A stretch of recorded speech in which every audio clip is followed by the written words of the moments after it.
Last year, we were in prep for 35, 36 weeks. We found out my body does not like it.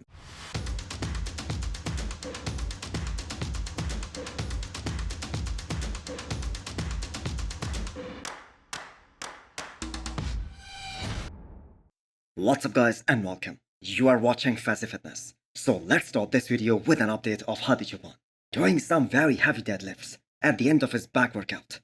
So Hadi is looking the biggest he has ever looked. Also the hardest he has ever looked at 8 weeks out of any show. So his coach Hadi Choopan also said that Hadi Choopan stays in shape all year round. One thing we do know is that he trains twice a day, which is something almost all the bodybuilders of the 90s era used to do. But this training concept, that is almost obsolete in the modern era. So we won't be surprised if Hadi Choopan is training back more often than anything else. Because the man he's chasing right now, the reigning Miss Olympia, Derek Lunsford, has the best back in the world right now. I think there is a mutual consensus that Derek is lights out from the back, but Hadi on the other hand is stronger from the front. So that is a gap that Hadi needs to close in order to shut the door entirely on Derek Lunsford for this year's Miss Olympia in 8 weeks' time. So Derek is out there training with Hadi Choopan, and he's gonna be pushed extremely hard during this time frame. You guys have all seen the intensity of Derek's workouts lately, but with Hadi Choopan pushing him, they're gonna take it to the next level.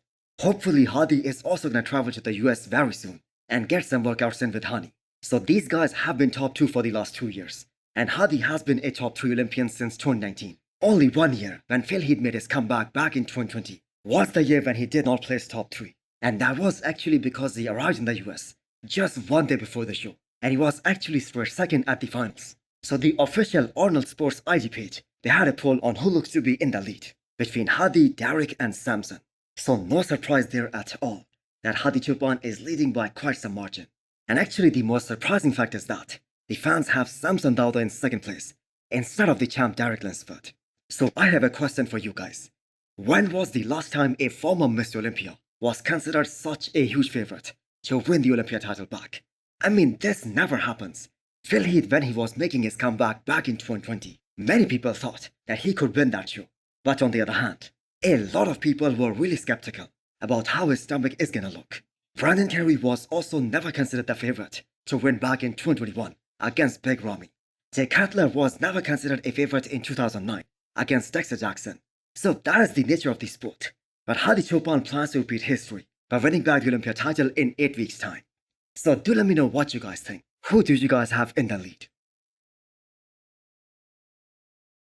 Next up, we have an update from the mutant Nick Walker. So there is something huge that he missed last year when he dropped out of the Olympia, just a week before the big show. And that happened because of his hamstring tear. And the reason I'm saying that it was a big miss is because Hadi Choopan was a bit off last year. And Derek too had some very glaring weaknesses. And Nick Walker was extremely confident about the package that he was bringing last year. So that could have been his first Olympia win, as per his own statement. Obviously that did not happen, but Nick still talks about it, and he has to live up to his words in 8 weeks' time. And not being able to do it last year truly sucked, especially being a week out, getting the injury that I had, and I was really confident for sure that I was going to win that one. Without a doubt, or at least battle my ass off, and really, it'll come down to me and, obviously Derek since he won, but. So after Andrew Jack won this year's Texas Pro in such a dominating manner, a huge percentage of the bodybuilding community have Andrew Jack over Nick Walker for this year's Miss Olympia. So most of the people have Nick Walker in 5th, battling it out with Hunter Labrada and Brandon Carey as well. But Nick has blocked all the noise, and you can see in his latest video, he's still very confident that he's winning this year, or at least battling it out with Hadi Choopan and Derek Lunsford. So placing outside of the top 3, that is gonna be such a disastrous result for the mutant Nick Walker himself. Because so far his Olympia trajectory, that has been on the incline. He placed 5th in 2021, 3rd in 2022, but he wasn't able to beat Samson Dauda in his last competition. That was Arnold, Ohio in 2023. So Nick needs to be drastically better from what we saw at this year's New York Pro. The waistline in particular needs to come in, because all these other guys who are going to be in the potential first call out this year, none of these guys have a big waistline. In fact, they all have amazing aesthetics. So Nick Walker cannot afford to show up with a bigger waistline. But what do you guys think about Nick Walker's confidence? I had a feeling I was going to fight for that title, and I have a feeling I'm going to fight for this one. And I'm just going to do everything I can to make sure that happens. So the prize money that Arnold Schwarzenegger increased to $500,000 for the Arnold Classic 2025, that is going to be such a big game changer. Because many of the top guys, they're going to do that show for sure. We are 8 weeks out of this year's Miss Olympia, and it is kind of surprising that they haven't spoken a word about the prize money. So if the Olympia prize money stays $400,000, does that mean the Arnold Classic will become the biggest bodybuilding show on the earth? Well, we will find out in 8 more weeks. Maybe the Olympia will increase the prize money after this year's show. But good news for Hunter Labrada fans, because Hunter appeared on the Truth podcast with Hadi Choopan, and he announced that he would like to do all the 3 Arnolds next year, from Ohio to UK to Arnold Brazil. And even if he skips the Arnold Brazil, it makes perfect sense to do both Arnold UK and Ohio, because they are literally just 1 week apart. So Hunter Labrada has never done Arnold before in his career. So yeah, this is gonna be his first ever Arnold. I want to do at least the main Arnold. I'd like to do all 3 Arnolds next year. Okay. And the reason for that was, his preps have been really long. And that is the reason he skipped this year's Texas Pro. Because if he is planning to do this year's Arnold, he will be in the full prep mode, starting December. We wanted to keep the prep intentionally as short as possible. So this is a great time for professional bodybuilders, with the prize money going up every year. So the Arnold as well as the Weight Pro, they are gonna have some of the deepest lineups next year. Next up, we have an 8 weeks out physique update of Logan Franklin. So this is gonna be one great looking side chest. So Logan has been working with Patrick Tuor for most part of this year.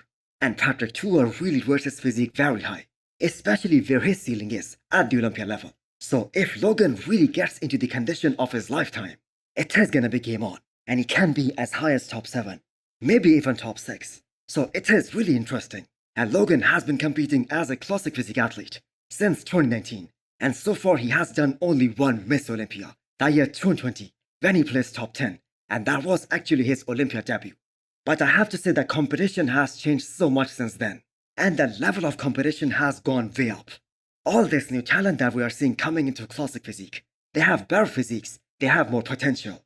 Let me give you guys an example. Alex Cambronero, who was 4th place in 2020 Olympia, he could not even place top 5 at Texas Pro, and that was an Olympia qualifier. So this is gonna be a real challenge for Logan Franklin as well. He is gonna have to bring something really special to stand out in this fierce lineup that we have now in classic physique. So looking back at his physique from 2019, he does have made a lot of great changes and a lot of progress in his physique. He is very much filled out. He doesn't have any missing body parts. So we have seen a lot of guys in classic physique who have worked with Patrick Tuor, bringing an insane level of conditioning even this year. Stefan is one of them, who did his first ever show with Patrick Tuor at this year's Portugal Pro, and he was able to bring his all-time best. And his conditioning at that show was also spot on. We saw Laszlo Corrali at this past weekend, who not only brought phenomenal condition, but a great amount of balance between his upper and lower half as well. So this will most likely be Logan's best as well. So do you guys have him in your top 10 at this year's Miss Olympia? So hit the thumbs up button if you liked the video, and smash the subscribe button if you wanna come back for more. Thanks for watching.